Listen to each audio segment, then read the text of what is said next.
Not that I'm a complainer, but you notice Cosmo has never run an article about the complications in falling in love with a vampire. The evil always gets in the way. Hello? But duh. Thank you for that eloquent and comforting sentiment. Unfortunately, Buffy, yours is not the only bad news. While you were gone, my research turned up the origins of the sigil from your rather prophetic nightmare. It's the mark of 3 demons known collectively as the Quarter Cas, the Dreamers. Individually, these beings possess impressive psychic abilities. However, by joining forces, they can purportedly distort or mold reality within a certain proximity through mental projection. I suspect that the Master is attempting to locate and reunite the Dreamers so that he can exploit their powers for some greater evil purpose. I've got to find him and make sure he doesn't get all these dreamer guys together. If you're all done with the usual blathering now, you might want to listen to what Xander has to say. While Buffy was fighting with her dead boyfriend and his pasty grandfather, we paid a visit to a part of town my precious car should never have to go to again. Xander, you got something from Willie. Got some pretty interesting stuff, actually. Of course, I had to promise not to rough him up. And give him $20 or so. 40. Does anyone want to hear this? Anyway, apparently there's a ship loaded with black market supernatural knickknacks arriving in at the docks tonight. Willie overheard some of the Aurelius vamps say they're expecting a package and are supposed to be there to meet it. And so will we. I've located a new weapon for your Slayer arsenal. A Reaper blade.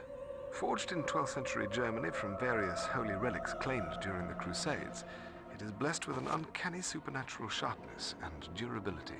Once you've gained experience with the blade, you may also attach the Reaper wing, which will allow you to throw the blade with great force and accuracy. A new toy, and it isn't even my birthday. You're always thinking of me, Giles. If I get good with the wing, when do I get the Reaper shoes to complete the ensemble? Sadly, there are no Reaper shoes. Well, still, one can dream.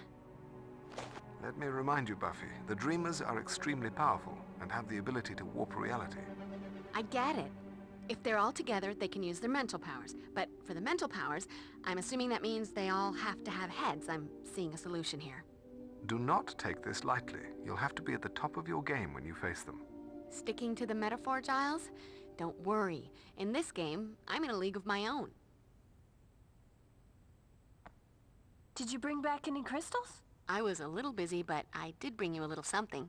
By the strength of the emanation of Gadala and the glory of Hecate, let that of mine be that of thine. Let the vitality held within be now released, transferred to thee. Wow, what a rush. Thanks, Will. Don't worry, Buffy. We'll find a way to get rid of the Master and get the old angel back. Well, not the old angel so much as the new old angel, without the smoking and the torture. And the homicide. I had to kill him once before. I don't know if I can take having to do it again. You'll do what has to be done, Buffy. You always have. Just be careful, Buff. Always. I'm just worried what happens when I run into Angel. How do I destroy the Master without killing him too? Maybe that's not the question you need to ask. The Master and Angel, 2 of the most feared vampires in history, bundled into one lethal package. What really sucks is that the chicks will probably still dig him. Damn that vampire mystique. Looks like your boyfriend is all grrr again. Sucks to be you.